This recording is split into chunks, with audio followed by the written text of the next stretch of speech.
إن الحمد لله نحمده ونستعينه ونستغفره ونعوذ بالله من شرور أنفسنا ومن سيئات أعمالنا من يهده الله فلا مضل له ومن يضلل فلا هادي له وأشهد أن لا إله إلا الله وحده لا شريك له وأشهد أن محمدا عبده ورسوله يا أيها الذين آمنوا اتقوا الله حق تقاته ولا تموتن إلا وأنتم مسلمون يا أيها الناس اتقوا ربكم الذي خلقكم من نفس واحدة وخلق منها زوجها وبث منهما رجالا كثيرا ونساء واتقوا الله الذي تساءلون به والأرحام إن الله كان عليكم رقيبا يا أيها الذين آمنوا اتقوا الله وقولوا قولا سديدا يصلح لكم أعمالكم ويغفر لكم ذنوبكم ومن يطع الله ورسوله فقد فاز فوزا عظيما أما بعد إن أصدق الحديث كتاب الله وأحسن الهدي هدي محمد صلى الله عليه وسلم وشر الأمور محدثاتها وكل محدثة بدعة وكل بدعة ضلالة وكل ضلالة في النار. വേറെ സ്നേഹം നിറഞ്ഞ അല്ലാഹുവിന്റെ അടിമകളായ സത്യവിശ്വാസികളെ, സത്യവിശ്വാസിനികൾ, അല്ലാഹുവിന്റെ നിയമങ്ങളും നിർദ്ദേശങ്ങളും അവന്റെ വിധിവിലക്കുകളും ജീവിതത്തിന്റെ എല്ലാ രംഗത്തും, നമ്മുടെ സംസാരത്തിലും നമ്മുടെ പെരുമാറ്റത്തിലും നമ്മുടെ ഇടപാടുകളിലും നമ്മുടെ ഇടപെടലുകളിലും കാത്തു സൂക്ഷിക്കണമെന്ന് എല്ലാവരെയും ഉണർത്തുകയാണ്. ഒരു വിശ്വാസിയെ സംബന്ധിച്ചിടത്തോളം ആശ്വാസം നൽകുന്നതും എന്നാൽ ഒരു അവിശ്വാസിയെ സംബന്ധിച്ചിടത്തോളം നിരാശ നൽകുന്നതുമായ ഒരു കാര്യമാണ് ഖദാ ഖദർ എന്നുള്ളത്. ഖദറിലുള്ള വിശ്വാസം, ഖദാ ഖദർ. ഒരു വിശ്വാസി അതിനെ സ്വീകരിക്കുന്നതും വിശ്വാസമില്ലാത്തവനും വിശ്വാസം കുറഞ്ഞവനും ഒക്കെ അത് സ്വീകരിക്കുന്നതും രണ്ടു തരത്തിലാണ്. അതുകൊണ്ട് തന്നെ ഖദാ ഖദർ എന്നുള്ളത് നമ്മൾ അതിന് ഒരുപാട് ഭാഗങ്ങളുണ്ട്. ആ ഭാഗമായിട്ട് തന്നെ നമുക്ക് പഠിക്കേണ്ടതുണ്ട്, മനസ്സിലാക്കേണ്ടതുണ്ട്. ആദ്യമായി നമ്മൾ അറിയേണ്ടത് ഈമാനിന്റെ ഭാഗമായി ഈമാൻ കാര്യങ്ങളിൽ എണ്ണിയ ഒരു കാര്യമാണ് ഖദറിലുള്ള വിശ്വാസം എന്നത്. ഹദീസ് ജിബ്രീൽ അലൈഹിസ്സലാത്തു വസ്സലാം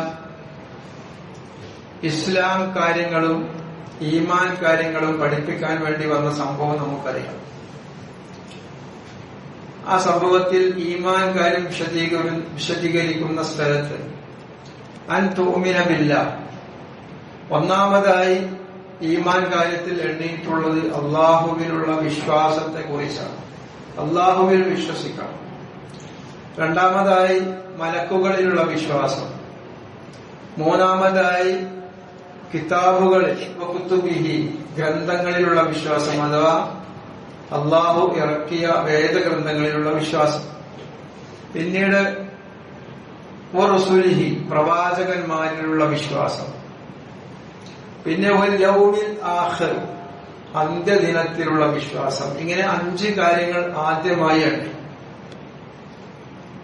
ഈമാൻ കാര്യങ്ങൾ പഠിപ്പിക്കുന്ന സ്ഥലത്ത് നമ്മൾ പ്രത്യേകം ശ്രദ്ധിക്കണം. 5 കാര്യങ്ങൾ ആദ്യമായി എണ്ണി. പിന്നെ വീണ്ടും പറയുകയാണ് വതുഅ്മിന ബിൽ ഖദരി ഖൈരിഹി വശർരിഹി എന്നാണ്. അവിടെ വതുഅ്മിന എന്ന് പ്രത്യേകം പറഞ്ഞു.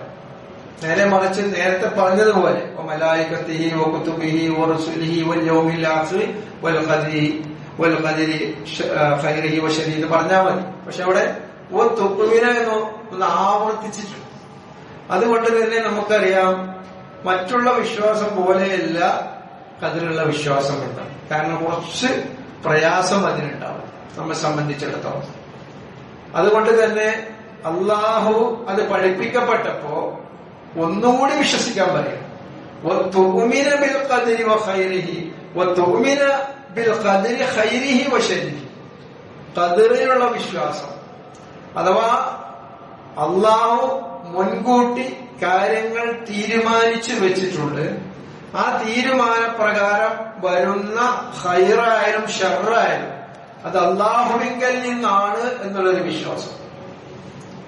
മറ്റാരിൽ നിന്നോ, ഏതെങ്കിലും വിഗ്രഹങ്ങളിൽ നിന്നോ, അതല്ലെങ്കിൽ മറ്റേതെങ്കിലും മരണപ്പെട്ടു പോയ മഹാത്മാക്കളുടെ ഖബറുകളിൽ നിന്നോ ജാറങ്ങളിൽ നിന്നോ അവരിൽ നിന്നല്ല. ഖൈറായാലും ഷർറായാലും അത് അള്ളാഹുവിങ്കൽ നിന്നുള്ളതാണ്. ആ കാര്യം അള്ളാഹു പഠിപ്പിക്കുവാൻ വേണ്ടി വീണ്ടും വിശ്വാസകാര്യം എടുത്തു പറഞ്ഞു എന്നുള്ളത് ഈമാൻ കാര്യത്തിലെ 6ാമത്തെ കാര്യം എണ്ണുമ്പോൾ നമ്മൾ പ്രത്യേകം മനസ്സിലാക്കേണ്ടത്. അതുകൊണ്ട് തന്നെ ആ ഗൗരവം നമ്മൾ മനസ്സിലാക്കേണ്ടത്. നന്മയും തിന്മയും ആയ എല്ലാ കാര്യങ്ങളും അള്ളാഹുവിൽ നിന്നാണെന്നും അവന്റെ മുൻ നിശ്ചയപ്രകാരമാണ് സംഭവിക്കുന്നതെന്നും അതിനപ്പുറം യാതൊന്നും സംഭവിക്കുകയില്ല എന്നും ഒരു വിശ്വാസി വിശ്വസിക്കേണ്ടതാണ്. അതാണ് ഖദറിലുള്ള വിശ്വാസം എന്ന് നമ്മൾ ആവർത്തിച്ച് ഒന്ന് മനസ്സിലാക്കണം. എന്തുകൊണ്ടാണ്? നമുക്കറിയാം, ലോകത്ത് ഇസ്ലാമിൽ ഒരു പുതിയ കക്ഷി രൂപപ്പെട്ടത്, പുതിയ കക്ഷികൾ രൂപപ്പെട്ടത് ആദ്യം ഖവാരിജികളാണ്. രണ്ടാമത് രൂപപ്പെട്ടത് ഖദരിയാക്കളാണ്. എന്ന് പറഞ്ഞാൽ ഒരിക്കലും അള്ളാഹു ഒരു കാര്യം നിർണയിച്ചിട്ടില്ല, മുൻകൂട്ടി തീരുമാനിച്ചിട്ടില്ല. മനുഷ്യൻ പ്രവർത്തിക്കുന്നതെല്ലാം അവന്റെ സ്വാതന്ത്ര്യത്തിൽപ്പെട്ടതാണ് എന്നുള്ള വിശ്വാസം. ഇതായിരുന്നു രണ്ടാമതായി രൂപപ്പെട്ട ഇസ്ലാമിന് വ്യതിചലിച്ചു പോയ വ്യതിയാന കക്ഷിയുടെ രണ്ടാമത്തെ രൂപം എന്നുള്ളത്. ഖദറിൽ വിശ്വസിക്കാതിരിക്കുക എന്നുള്ളത്. അതുകൊണ്ട് തന്നെ ആ കാര്യം നമ്മൾ ഗൗരവത്തോടുകൂടി കാണേണ്ടതാണ്. കാര്യങ്ങൾ സംഭവിക്കുന്നതിന് മുമ്പ് അതിനെക്കുറിച്ച് അള്ളാഹുവിന് അറിയലും അവയെ സൃഷ്ടിച്ചുണ്ടാക്കുന്നതിന് മുമ്പ് അവയെ രേഖപ്പെടുത്തലുമാകുന്നു ഖദർ.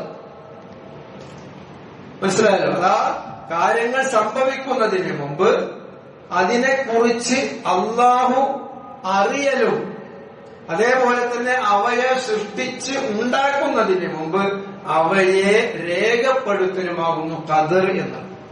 ഖദാ എന്നാൽ അതിനെ നടപ്പാക്കലാണ്. വിധി, തീരുമാനം, നിർവഹണം, കടമ നടപ്പിൽ വരുത്തൽ, അഥവാ ആ നിർണയത്തിന്റെ അടിസ്ഥാനത്തിൽ, ആ ഖദറിന്റെ അടിസ്ഥാനത്തിലുള്ള തീരുമാനങ്ങൾ നടപ്പിലാക്കുന്നതാണ് ഖദാ എന്ന് പറഞ്ഞു കഴിഞ്ഞാൽ. അപ്പൊ ഖദാ ഖദറിലുള്ള വിശ്വാസം നമ്മൾ വിശ്വസിക്കൽ അനിവാര്യമാണ്. എന്നാൽ മാത്രമാണ് ഒരാൾ മുസ്ലിം ആകുന്നത്, വിശ്വാസിയാകുന്നത്. ലാ യദ്ഖുലുൽ ജന്നത ഇല്ലൽ മുഅ്മിനൂൻ. വിശ്വാസികളല്ലാതെ ആരും സ്വർഗത്തിൽ പ്രവേശിക്കുകയില്ല. അതൊരു ഖണ്ഡിതമായ തീരുമാനമാണ്. വിശ്വാസികൾ മാത്രമാണ് സ്വർഗത്തിൽ പ്രവേശിക്കുക എന്ന്. ആ വിശ്വാസിയാവണമെങ്കിൽ ഖദറിലുള്ള വിശ്വാസം കൃത്യമായ അളവിൽ വേണം. ഖൈറും ഷർറും നമുക്കുണ്ടാകുന്നത് അള്ളാഹു തീരുമാനിച്ചതിന്റെ അടിസ്ഥാനത്തിലാണ് എന്ന് നമ്മൾ മനസ്സിലാക്കണം. ഇതൊരുപാട് ഭാഗങ്ങളുണ്ട്. ആദ്യത്തെ ഒരു ഭാഗമാണ് ഇപ്പോൾ ഞാൻ പറയാൻ ഉദ്ദേശിക്കുന്നത്. അതുകൊണ്ട് തന്നെ ഖദറിലുള്ള വിശ്വാസം നമ്മൾ ഉറപ്പിക്കേണ്ടതുണ്ട്. ജാബിർ ബിൻ അബ്ദുള്ള റിപ്പോർട്ട് ചെയ്യുന്ന ഒരു ഹദീസ്, ഇമാം തിർമിദിയാണ് ജാബിർ ബിൻ അബ്ദുള്ളയിൽ നിന്ന് ആ ഹദീസ് സ്വീകരിക്കുന്നത്. അദ്ദേഹം പറയുകയാണ്, റസൂലുള്ളാഹി സ്വല്ലല്ലാഹു അലൈഹി വസല്ലം പറഞ്ഞു, ലാ യുമിനു അബ്ദുൻ, ഒരു അടിമയും മുഅ്മിനാവുകയില്ല, ഹത്താ യുമിന ബിൽ ഖദരി ഖൈരിഹി വശർരിഹി. ഒരു അടിമയും മുഅ്മിനാവുകയില്ല ഹത്താ യുമിന ബിൽ ഖദർ, ഖദറിൽ വിശ്വസിക്കുന്നത് വരെ. മാത്രമല്ല ഖൈരിഹി വശർരിഹി, ഖദറിലൂടെ ഉണ്ടാകുന്ന അള്ളാഹുവിന്റെ തീരുമാനപ്രകാരം ഉണ്ടാകുന്ന നന്മയും തിന്മയും എന്തായാലും അത് അള്ളാഹുവിങ്കൽ നിന്നാണ്, അള്ളാഹു മുൻകൂട്ടി തീരുമാനിച്ചതിന്റെ അടിസ്ഥാനത്തിലാണ് എന്നുള്ള വിശ്വാസം. ആ വിശ്വാസം വിശ്വസിക്കുമ്പോൾ മാത്രമാണ് ഒരാൾ വിശ്വാസിയാവുന്നത് എന്നാണ് ഈ ഹദീസിൽ നിന്ന് നമുക്ക് മനസ്സിലാക്കാൻ കഴിയും. മറ്റൊരു ഹദീസിൽ വിശ്വാസിയാവുകയില്ല, അതല്ലെങ്കിൽ മുഅ്മിനാകണമെങ്കിൽ ഖദറിലുള്ള വിശ്വാസം ആവശ്യമാണ് എന്ന് പറയുന്ന, അതിൽ അത് കുറച്ചുകൂടി ഗൗരവത്തിൽ മനസ്സിലാക്കി തരുന്ന ഒരു കാര്യമാണ് ഇബ്നു ഉമർ റളിയല്ലാഹു അൻഹു പറയുന്നതായിട്ട് ഒരു ഹദീസ്. ഈ ഹദീസ് രൂപപ്പെടുന്നത് ഇത് ബസ്രയിൽ സഹാബത്തിന്റെ അവസാന കാലത്താണ് ഖദരിയാക്കൾ വരുന്നത്. ഖദറിനെ നിഷേധിച്ചുകൊണ്ടുള്ള ഖദരിയാക്കൾ വരുന്നത് ബസ്രയിലാണ്. ആദ്യം ഇറാഖിന്റെ ബസ്രയിൽ. അന്ന് നമുക്കറിയാം ഉമർ ഖത്താബ് റളിയല്ലാഹു അൻഹുവിന്റെ ആ കാലത്ത് തന്നെ ബസ്ര വലിയ വിജ്ഞാന കേന്ദ്രമായി മാറുകയാണ്. ഒരുപാട് സഹാബത്ത് അങ്ങോട്ട് മാറി താമസിച്ചു. അവിടെയായിരുന്നു പിന്നീട് ഉണ്ടായിരുന്നു ഒക്കെ. വിജ്ഞാനത്തിന്റെ ഒരു കേന്ദ്രമായിരുന്നു ഇറാഖ് എന്നത്. അങ്ങനെ അവിടെ ഈ ഖദരിയാക്കൾ അഥവാ ഖദറിന്റെ ഈ വാദം നടക്കുന്നതിനിടയിൽ യഹ്യ ഇബ്നു യഅ്മർ എന്ന ഒരു താബി പ്രമുഖനും അതേപോലെ തന്നെ അദ്ദേഹത്തിന്റെ സുഹൃത്തായ ഉമൈദ് ബിൻ അബ്ദുറഹ്മാൻ, ഈ രണ്ട് താബി പ്രമുഖർ ഇവർ ഹജ്ജിനും ഉംറക്കുമായി മക്കയിലേക്ക് വന്നതാണ്. ആ സമയത്ത് ഇവരിങ്ങനെ സംസാരിച്ചു. ഏതെങ്കിലും സഹാബത്തിനെ കണ്ടു കഴിഞ്ഞാൽ നമുക്ക് ഈ ഖദറിനെ കുറിച്ചുള്ള സംശയം ഒന്ന് ചോദിക്കാമായിരുന്നു എന്ന് അവരിങ്ങനെ പറയുന്നതിനിടയിൽ, അത് ചിന്തിക്കുന്നതിനിടയിലാണ് ഇബ്നു ഉമർ റളിയല്ലാഹു അൻഹു പള്ളിയിലേക്ക് പോകുന്നത് കണ്ടത്. അപ്പൊ ഇബ്നു ഉമർ റളിയല്ലാഹു അൻഹുവിനെ അവർ സംസാരിച്ചു. ഇവർ ഇടത്തും വലതുമായി നിന്ന് ഇബ്നു ഉമർ റളിയല്ലാഹു അൻഹു മധ്യത്തിലുമായി നിന്ന് സംസാരിച്ചു. അപ്പൊ യഹ്യ ഇബ്നു ഉമർ പറഞ്ഞു, ഇങ്ങനെ ഒരു വിഭാഗം ആളുകൾ ഖദറിനെ നിഷേധിക്കുന്നുണ്ട്, എന്താണ് നിങ്ങളുടെ അഭിപ്രായം? അവർ ആ ഖദറിനെ നിഷേധിക്കുന്ന ആളുകൾ നമസ്കരിക്കുന്നവരാണ്, നോമ്പനുഷ്ഠിക്കുന്നവരാണ്, മാത്രവുമല്ല വിജ്ഞാനദാഹികളാണ്. ഏത് വിജ്ഞാന സദസ്സുകൾ ഉണ്ടായാലും അവർ അവിടെ പങ്കെടുക്കും. അതേപോലെ തന്നെ വിജ്ഞാനത്തിന് വേണ്ടി ഒരു താലിബുൽഇൽമായിക്കൊണ്ട് വിദ്യാർത്ഥിയായിക്കൊണ്ട് തന്നെ മതപഠനം നടത്തുന്നതിന് വേണ്ടി ശ്രമിക്കുന്നവരുമാണ്. അവരെ കുറിച്ച് നിങ്ങളുടെ അഭിപ്രായം എന്താണ് എന്ന് പറഞ്ഞു. അതിന് ഇബ്നു ഉമർ കൊടുത്ത മറുപടി, ഫഇദാ ലഖീത ഉലൈക, നിങ്ങൾ ഇനി അവരെ കണ്ടുമുട്ടിയാൽ ഫഅഖ്ബിർഹും, അവരെ നിങ്ങൾ വിവരം അറിയിക്കണം, അന്നീ ബരീഉം മിൻഹും, ഞാൻ അവരിൽ നിന്ന് അകന്നവരാണ്, ഞാൻ അവരുമായി യാതൊരു ബന്ധവുമില്ലാത്തവരാണ്. വഅന്നഹും ബുറാഉ മിന്നീ, ഞാൻ അവരിൽ നിന്നും അകന്നവരാണ്, അവർ എന്നിൽ നിന്നും അകന്നവരാണ് എന്ന് പറഞ്ഞു കഴിഞ്ഞാൽ ഇസ്ലാമിൽ അവർക്ക് യാതൊരു സ്ഥാനവുമില്ല, ഒരു ബന്ധവുമില്ല എന്ന് ഇബ്നു ഉമർ റളിയല്ലാഹു അൻഹു പറയാണ്. എന്നിട്ട് വീണ്ടും ഇബ്നു ഉമർ റളിയല്ലാഹു അൻഹു ഒന്നുകൂടി പറയുവാണ്, വല്ലദീ യഹ്ലിഫു ബിഹി, ഞാനിതാ സത്യം ചെയ്തു പറയുന്നു, വല്ലദീ യഹ്ലിഫു ബിഹി അബ്ദുല്ലാഹി ഇബ്നു ഉമർ, അബ്ദുല്ലാഹി ഇബ്നു ഉമർ ഇതാ സത്യം ചെയ്തു പറയുന്നു, ലൗ അന്ന ലി അഹദിഹിം മിസ്ല ഉഹ്ദിൻ സഹബ, അവർക്ക് ഉഹദ് മലയോളം സ്വർണമുണ്ടായിരുന്നെങ്കിൽ ആ സ്വർണം മുഴുവനും അവർ ചെലവഴിച്ചു. ദീനിന്റെ പേരിൽ, ഇസ്ലാമിന്റെ പേരിൽ ആ ധനം മുഴുവനും അവർ ചെലവഴിച്ചാൽ, ആ സ്വർണം മുഴുവനും അവർ ചെലവഴിച്ചാലും അല്ലാഹു അവരിൽ നിന്നത് സ്വീകരിക്കുകയില്ല. ഏതുവരെ? ഹത്താ യുഅ്മിന ബിൽ ഖദർ, ഖദറിൽ വിശ്വസിക്കുന്നവരെ വരെ, ഖദറിലുള്ള വിശ്വാസം പൂർണ്ണമാകുന്നത് വരെ ഒരു ഉഹദ് മലയോളം സ്വർണം അവർക്കുണ്ട്. ആ സ്വർണം മുഴുവനും അവർ വിതരണം ചെയ്താലും അള്ളാഹുവിന്റെ മാർഗത്തിൽ ചെലവഴിച്ചാലും അവർ അവരിൽ നിന്ന് സ്വീകരിക്കുകയില്ല എന്ന് പറഞ്ഞു കഴിഞ്ഞാൽ അവർ ഇസ്ലാമിന്റെ പരിധിയിൽ വരുന്നില്ല എന്നുള്ളതാണ് ഈ ഹദീസിലൂടെ ഇബ്നു ഉമർ റളിയല്ലാഹു അൻഹു നമ്മെ പഠിപ്പിക്കുന്നത്. ഇത് നമ്മൾ മനസ്സിലാക്കേണ്ട കാര്യമാണ്. പലപ്പോഴും ഇതിന് ഒരുപാട് സംശയങ്ങളുണ്ട്, അവിടേക്ക് ആ ഭാഗത്തേക്ക് നമുക്ക് വരുന്നുണ്ട്. നമ്മൾ മനസ്സിലാക്കേണ്ടത്, അള്ളാഹു ഇവിടെയുള്ള എല്ലാ കാര്യങ്ങളും, എല്ലാ ഖദറുകളും, എല്ലാ വ്യവസ്ഥകളും, എല്ലാ നിർണയങ്ങളും ഈ ലോകം പടക്കുന്നതിന് മുമ്പ് 50,000 വർഷങ്ങൾക്ക് മുമ്പ് രേഖപ്പെടുത്തി വെച്ചിട്ടുണ്ട് എന്നുള്ളതാണ് നമുക്ക് ഹദീസിലൂടെ പഠിപ്പിക്കപ്പെട്ടിട്ടുള്ളത്. റസൂലുള്ളാഹി സ്വല്ലല്ലാഹു അലൈഹി വസല്ലം പറയുകയാണ്, മുസ്ലിം റിപ്പോർട്ട് ചെയ്ത ഹദീസിൽ, കതബല്ലാഹു മഖാദീറൽ ഖലായിഖ്, അല്ലാഹു രേഖപ്പെടുത്തിയിരിക്കുന്ന മഖാദിറ, ഖദറുകൾ രേഖപ്പെടുത്തിയിരിക്കുന്ന, അഥവാ അതിന്റെ വ്യവസ്ഥകൾ, നിർണയങ്ങൾ, മിഖ്ദാറുകൾ, അതിന്റെ അളവും തൂക്കവും ഒരു മനുഷ്യന്റെ എല്ലാ കാര്യങ്ങളും, സൃഷ്ടികളുടെ എല്ലാ കാര്യങ്ങളും രേഖപ്പെടുത്തി വെച്ചിട്ടുണ്ട്. ഖബല മുമ്പ് അൻ യഖ്ലുഖസ് സമാവാതി വൽ അർദ്, ആകാശങ്ങളെയും ഭൂമിയെയും പടക്കുന്നതിന് 50,000 സന, 50,000 വർഷങ്ങൾക്ക് മുമ്പ് രേഖപ്പെടുത്തി വെച്ചിട്ടുണ്ട് എന്ന് മുസ്ലിം റിപ്പോർട്ട് ചെയ്ത ഹദീസിൽ കാണാൻ കഴിയും. അപ്പോ ഇത് അള്ളാഹുവിന്റെ അറിവിനെ കുറിച്ച്, അവന്റെ വിജ്ഞാനത്തെ കുറിച്ച്, അവൻ അലീമാണെന്ന് പറയുമ്പോ, ഹക്കീമാണെന്ന് പറയുമ്പോ അത് എത്രമാത്രം ഉണ്ട് എന്നുള്ളതിനനുസരിച്ചാണ് ഇതിൽ നമുക്ക് വിശ്വാസം വരിക. മാത്രവുമല്ല, വീണ്ടും അബൂദാവൂദ് റിപ്പോർട്ട് ചെയ്ത ഒരു ഹദീസിൽ കാണാൻ കഴിയും. ആ ഹദീസിൽ പറയുന്നത് ഇന്ന അവ്വല മാ ഖലഖല്ലാഹുൽ ഖലം, നിശ്ചയമായും ഇന്ന അവ്വല മാ ഖലഖല്ലാഹു, അല്ലാഹു സൃഷ്ടിച്ചത്, ആദ്യമായി സൃഷ്ടിച്ചത് കലമിനെയാണ്. അല്ലാഹുവിന്റെ ആദ്യത്തെ സൃഷ്ടി എന്നുള്ളത് കലമാണ്, പേനയാണ്. നമ്മൾ പ്രത്യേകം മനസ്സിലാക്കേണ്ട ഒരു വിഷയമാണ്. അള്ളാഹുവിന്റെ സൃഷ്ടിയിൽ ഒന്നാമത്തെ സൃഷ്ടി പേനയാണ്, അൽ ഖലം. എന്നിട്ട് ഫഖാല ലഹു, ആ കലമിനോട് പറഞ്ഞു അല്ലാഹു, ഉക്തുബ്, നീ എഴുതണം, നീ എഴുതണം. ഖാല, അപ്പോൾ പേന പറഞ്ഞു റബ്ബി, എന്റെ രക്ഷിതാവേ, വമാ ലാ അക്തുബ്, ഞാൻ എന്താണ് എഴുതേണ്ടത്, ഞാൻ എന്താണ് എഴുതേണ്ടത്? ഖാല, അപ്പൊ അള്ളാഹു പറഞ്ഞു ഉക്തുബ് മഖാദീർ, നീ മഖാദീറുകൾ എഴുതണം.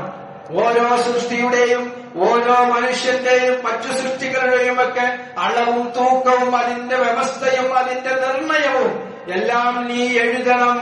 മഖാദീറ കുല്ലി ശൈഇൻ ഹത്താ യൗമസ്സാഅ, അന്ത്യദിനം വരെയുള്ള, ഖിയാമത്ത് നാൾ വരെയുള്ള മുഴുവൻ നിർണയങ്ങളും അളവും തൂക്കവും എല്ലാം നീ എഴുതി രേഖപ്പെടുത്തണം എന്ന് പേനയോട് പറഞ്ഞു എന്ന് ഹദീസിൽ, സഹിയായ ഹദീസിൽ റിപ്പോർട്ട് ചെയ്യപ്പെട്ടു വരുന്നു.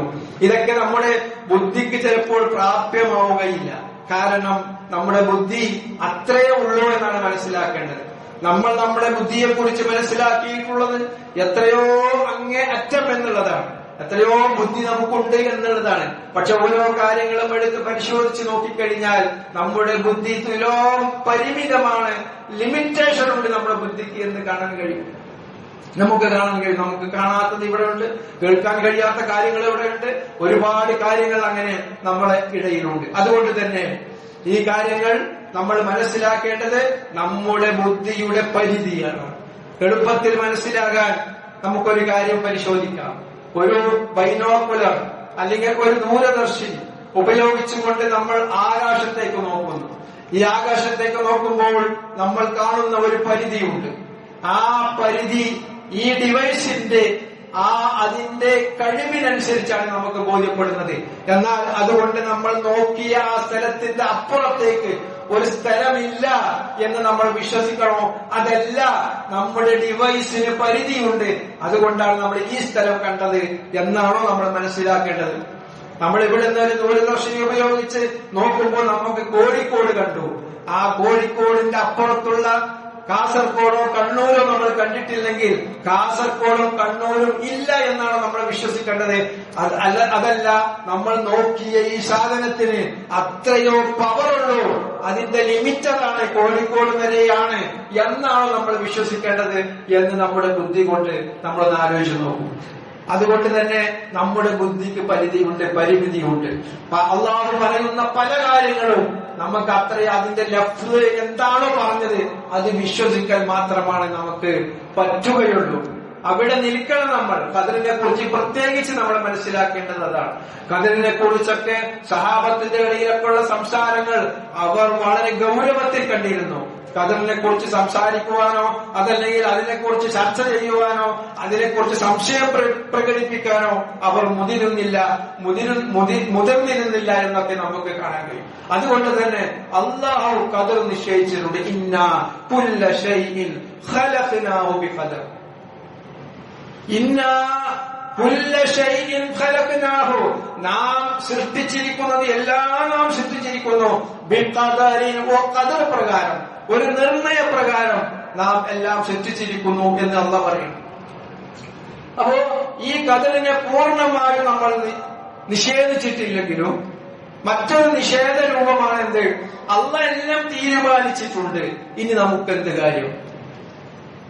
അള്ളാഹു എല്ലാം തീരുമാനിച്ചിട്ടുണ്ട്. ഞാൻ സ്വർഗത്തിലാണോ നരകത്തിലാണോ എന്ന് അള്ളാഹു തീരുമാനിച്ചിട്ടുണ്ട്. ഇനി നമുക്കെന്ത് കാര്യം? നമസ്കരിച്ചിട്ട് എന്ത് കാര്യം? നോമനുഷ്ഠിച്ചിട്ട് എന്ത് കാര്യം എന്ന് പറയുന്ന ആളുകൾ, അല്ലെങ്കിൽ അങ്ങനെ ചിന്തിക്കുന്ന ആളുകൾ, അവർ മനസ്സിലാക്കേണ്ടത് ഏത് കാര്യത്തിനൊക്കെയാണ് നമ്മൾ ഇത് പറയാന്നുള്ളത്.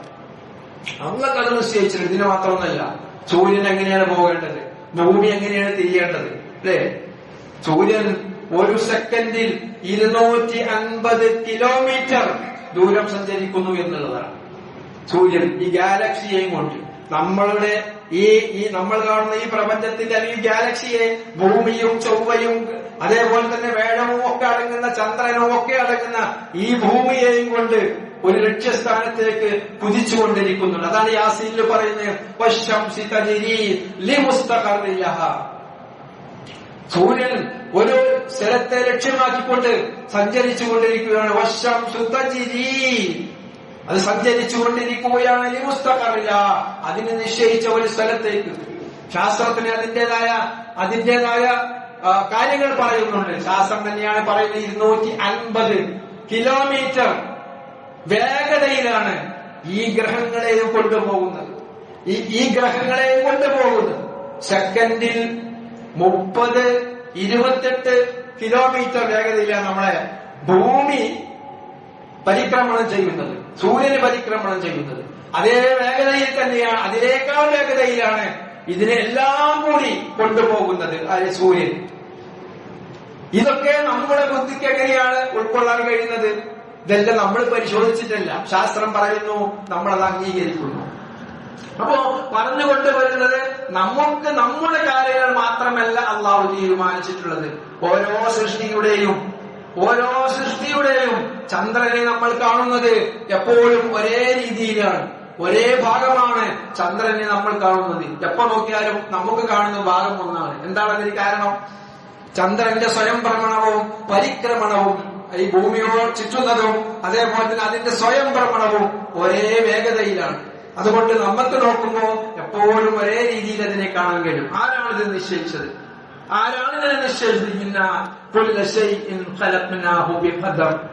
അള്ളാഹു നിശ്ചയിച്ചതാണ്. ഓരോ സൃഷ്ടികൾക്കും അതിന്റേതായ വ്യവസ്ഥ നിർണയിച്ചിട്ടുണ്ട്. അതുപോലെ തന്നെയാണ് മനുഷ്യന്റെ കാര്യവും, മനുഷ്യനും വ്യവസ്ഥയും ഒക്കെ നിശ്ചയിച്ചിട്ടുണ്ട്. അപ്പൊ നമ്മൾ ഇനി എന്താ ചെയ്യുക? നാം അള്ളാഹു തീരുമാനിച്ചിട്ടുണ്ടെങ്കിൽ എന്ന് പറയുമ്പോ ഇത് എല്ലാ കാര്യത്തിലും ബാധകമാണല്ലോ.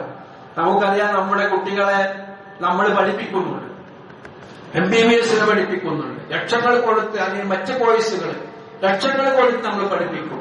ഈ അള്ളാഹു എങ്ങാനും ഈ കുട്ടിയെ ഡോക്ടറാക്കാൻ ഉദ്ദേശിച്ചിട്ടില്ല എങ്കിൽ ആക്കാൻ കഴിയുമോ?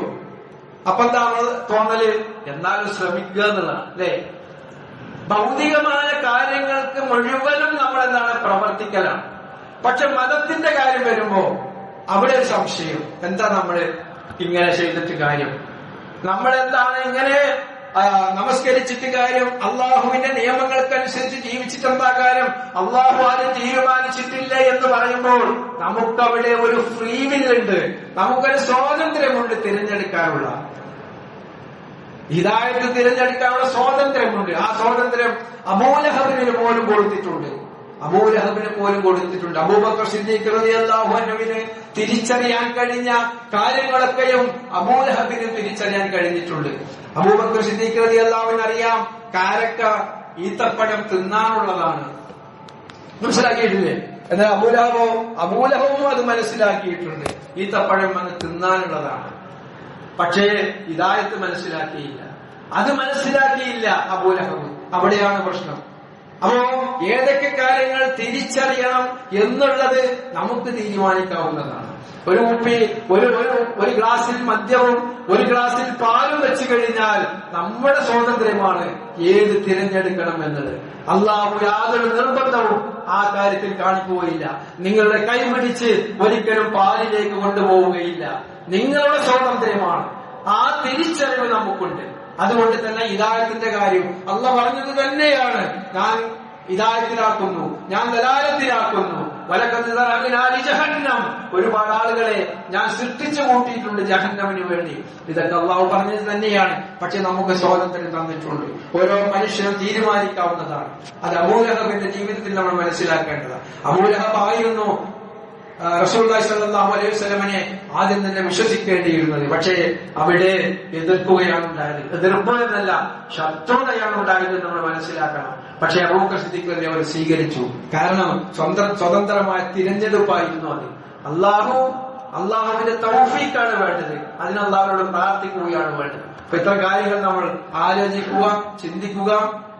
അള്ളാഹു അവന്റെ ഏത് രീതിയിലൊക്കെയാണോ നമുക്ക് സ്വർഗത്തിൽ കടക്കാൻ ഒരു വിശ്വാസിയാകേണ്ടത്, ആ രീതിയിലെല്ലാം നമ്മുടെ ഈമാനിനെ ശരിപ്പെടുത്തി അതിനുവേണ്ട പരിശ്രമങ്ങൾ നടത്തി ജീവിക്കുവാനും മരണപ്പെടുവാനും അള്ളാഹു നമുക്കെല്ലാം തൗഫീഖ് നൽകി അനുഗ്രഹിക്കുമാറാകട്ടെ.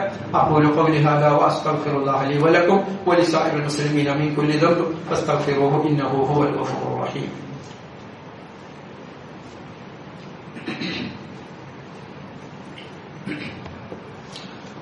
അൽഹംദുലില്ലാഹ്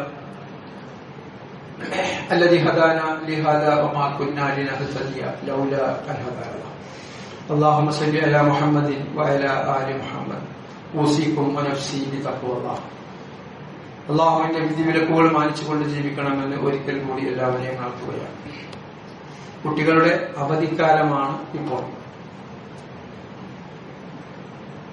നമുക്കറിയാം, നമ്മൾ കൂടുതൽ പ്രാധാന്യം കൊടുക്കുന്നത്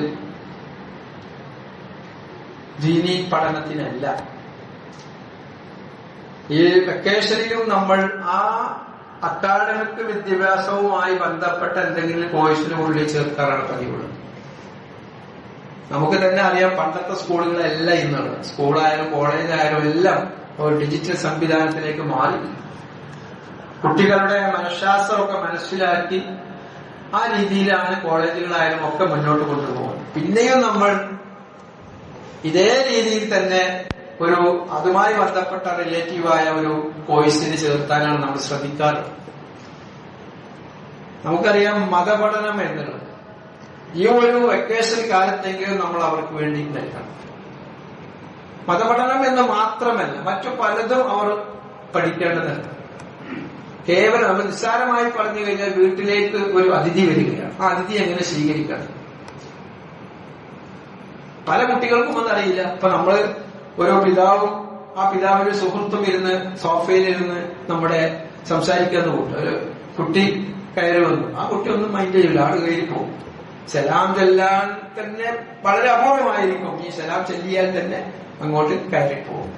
നേരെ മറിച്ച് പിതാവിനോട് ആരാണപ്പ അത് എന്ന് ചോദിക്കുകയും കുറച്ചൊക്കെ സംസാരിക്കുകയും അങ്ങനെ ആ ഒരു അതിഥിയെ സൽക്കരിക്കേണ്ട കാര്യത്തിൽ ഒരു പങ്ക് ഈ കുട്ടിക്ക് വേണം.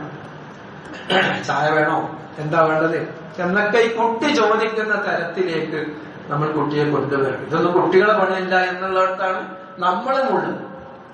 അതുകൊണ്ട് തന്നെ ഇത്തരം കാര്യങ്ങൾ നമ്മൾ കുറെ പഠിപ്പിക്കണം, ചെറിയ തോതിൽ. അതേപോലെ തന്നെ അവരുടെ കാര്യങ്ങൾ ചെയ്യാനുള്ള ഒരു പ്രാപ്തി അവർക്ക് ഉണ്ടാക്കി. ആ ഒരു കംഫർട്ട് സോൺ എന്നുണ്ടല്ലോ, നമ്മുടെ ആ ഒരു സുഖമായ രീതിയിൽ നമ്മൾ ജീവിക്കുന്ന കുട്ടികൾ ജീവിക്കുന്നത്. അവരുടെ ഡ്രസ് നമ്മൾ ഇറക്കി കൊടുക്കും, അതേപോലെ തന്നെ പ്ലേറ്റ് നമ്മൾ വെച്ചു കൊടുക്കും, നമ്മൾ കഴുകി കൊടുക്കും, നമ്മൾ വിളമ്പി കൊടുക്കും. കയ്യ് മാത്രം അവർ കഴുകുന്നുണ്ട് എന്നുള്ളതിന് വലിയൊരു ഒരു ഹൈറാണ്. അത് മാത്രം ചെയ്തു കൊടുക്കാറ്. ചെറുപ്പത്തിൽ ചെയ്യും, അത് കഴിഞ്ഞാൽ പിന്നെ ബാക്കിയൊക്കെ നമ്മളാ ചെയ്യുന്നത്. എത്രത്തോളം എന്നാൽ രാത്രി ചിലപ്പോൾ മാതാക്കളൊക്കെ സ്നേഹം കൊണ്ട് ആ പുതപ്പൊക്കെ അതിന്റെ മേലിട്ട് കൊടുത്തിട്ട് വരെ നമ്മൾ മാതാപിതാക്കളാണ് സ്നേഹത്തിന്റെ ആദ്യം. കുട്ടികൾക്ക് കുറച്ചൊക്കെ നമ്മൾ അതൊക്കെ ഒന്ന് പരിചയിക്കാനുള്ള ഒരു അവസരങ്ങൾ മനസ്സിലാക്കി പറഞ്ഞു കൊടുക്കണം. ഇതൊക്കെ നീ തന്നെ ചെയ്യേണ്ടത്. ആ കുട്ടിയുടെ ഡ്രസ്സെങ്കിലും അവരൊന്ന് കൊണ്ട് വാഷിംഗ് മെഷീനിലൊക്കെ ഇട്ടൊന്ന് അലക്കാൻ, അങ്ങനെ അതൊക്കെ ഒന്ന് പരിചയപ്പെടുത്തി കൊടുക്കുക. ഒരു കട്ടൻ ചായയെങ്കിലും ഉണ്ടാക്കാൻ ചെറുപ്പത്തിലൊന്ന് പഠിപ്പിക്കാം.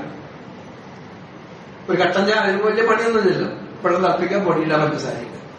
പക്ഷെ എത്ര ആൾക്കറിയാം, എത്ര കുട്ടികൾക്ക് അറിയാം കട്ടൻ ചായ ഉണ്ടാക്കാൻ. അപ്പൊ ഇത് നമ്മുടെ ജീവിതത്തില് ഇപ്പൊ നമ്മളെ കാണാൻ നമ്മളെ സുഹൃത്ത് വന്നു, വീട്ടിലാവില്ല, കുട്ടി മാത്രമാണെങ്കിൽ ആ കുട്ടികൾ കട്ടൻ ചായ ഉണ്ടാക്കി കൊണ്ട് വെച്ചുകൊടുക്കാലോ. തൊപ്പ വരും, നിങ്ങൾ കുറച്ചേരം ഇരിക്കി എന്ന് പറയാലോ. ഈ രീതിയിൽ സമൂഹവുമായുള്ള ബന്ധം കുടുംബവുമായുള്ള ബന്ധം, ഇതൊക്കെ പഠിപ്പിക്കാൻ നമ്മൾ ശ്രമിക്കേണ്ടതാണ്. അതിനുള്ള കോഴ്സുകളോ അതിനുള്ള കാര്യങ്ങളോ നമ്മൾ ചെയ്യേണ്ടത്. അല്ലെങ്കിൽ നമുക്ക് തന്നെ പറഞ്ഞു കൊടുത്ത് കുറച്ചൊക്കെ സമയം അവരെ അടുത്തിരുത്തി ഒന്ന് പറഞ്ഞു കൊടുക്കാനുള്ള കാര്യങ്ങളാണ് നമ്മൾ ഈ വെക്കേഷനിൽ ചെയ്യേണ്ടത്. ഇല്ലെങ്കിൽ നമ്മൾ പഠിപ്പിച്ച് കുട്ടികളുടെ ആ മാർക്കിൽ മാത്രം കേന്ദ്രീകരിച്ചു. എല്ലാ വിഷയത്തിലും അവർക്ക് A+ കിട്ടണം. ഡിഗ്രിക്ക് പോയാലും വേണം A+ കിട്ടുക. ഇതൊക്കെ നമ്മുടെ ചിന്തകൾ. ഒരു മാർക്കിനാലും ഏതെങ്കിലും ഒരു വിഷയത്തിൽ A ആയിപ്പോയാൽ നമ്മുടെ ആദിയും വ്യാധിയും ഒക്കെ വല്ലാതെയാണ്, ബേജാറും ഒക്കെ. അതൊക്കെ നമ്മൾ ഒഴിവാക്കേണ്ടതാണ്. കുട്ടികളെ പഠിപ്പിക്കാനുള്ള സൗകര്യം നമ്മൾ ചെയ്തു കൊടുക്കുക. അവർ പഠിക്കട്ടെ. ഒരു കുട്ടി SSLCക്ക് +2 ഫുള്ള് കിട്ടി വിചാരിച്ചാൽ പിന്നുള്ളതൊക്കെ അങ്ങനെ ആയിക്കോളുന്നില്ല. ഒരു കണക്കെടുത്ത് നമുക്ക് മനസ്സിലാവും എത്ര കുട്ടികൾ പിന്നീട് എവിടേക്ക് എത്തിയെന്നുള്ളത്. അതുകൊണ്ട് തന്നെ A+ ഒക്കെ നമുക്ക് ഒക്കെ ഖബറിലേക്കാണ് പോകാനുള്ളത്, പരലോകത്തേക്കാണ് പോകാനുള്ളത്. അതുകൊണ്ട് ഈ പറഞ്ഞത് പോലും കതിരിന്റെ വിഷയത്തിൽ പോലും ഏറ്റവും കൂടുതൽ ചോദ്യം ഉന്നയിക്കാനുള്ളത് കുട്ടികളാണ്. നമ്മളെന്താ ചെയ്യുന്നത്, ഇങ്ങനെ ആയിപ്പോയില്ലേ? അതുപോലും നമുക്ക് ഇരുത്തി പഠിപ്പിച്ചു കൊടുക്കാൻ കഴിയും. അതല്ലെങ്കിൽ അതിനുള്ള സംവിധാനങ്ങൾ നമ്മൾ ഒരുക്കി, അതിനുള്ള കേന്ദ്രങ്ങൾ ഒരുക്കി, അതിനുള്ള ഒരു കോഴ്സോ അതല്ലെങ്കിൽ ഒരു ക്ലാസ്സോ സംഘടിപ്പിച്ച് കുട്ടികൾക്ക് അത് കൊടുക്കുക. അല്ലാഹു അനുഗ്രഹിക്കുമാറാകട്ടെ. നമ്മൾ വന്നു പോയ ചെറുതും വലുതുമായ പാപങ്ങളെ പുറത്തും ആ പാപിക്കലുമാറാകട്ടെ. നമ്മളിൽ മരണപ്പെട്ടു പോയവർക്ക് അല്ലാഹു മഗ്ഫിറത്തും മർഹമത്തും നൽകി അനുഗ്രഹിക്കുമാറാകട്ടെ. اللهم اغفر للمسلمين والمسلمات والمؤمنين والمؤمنات الأحياء منهم والأموات إنك مجيب الدعوات يا قاضي الحاجات. اللهم أعز الإسلام والمسلمين وأذل الشرك والمشركين ودمر أعداء الدين. وصلى الله على نبينا محمد وعلى آله وصحبه أجمعين والحمد لله رب العالمين. وأقم الصلاة إن الصلاة تنهى عن الفحشاء والمنكر ولذكر الله أكبر والله يعلم ما تصنعون.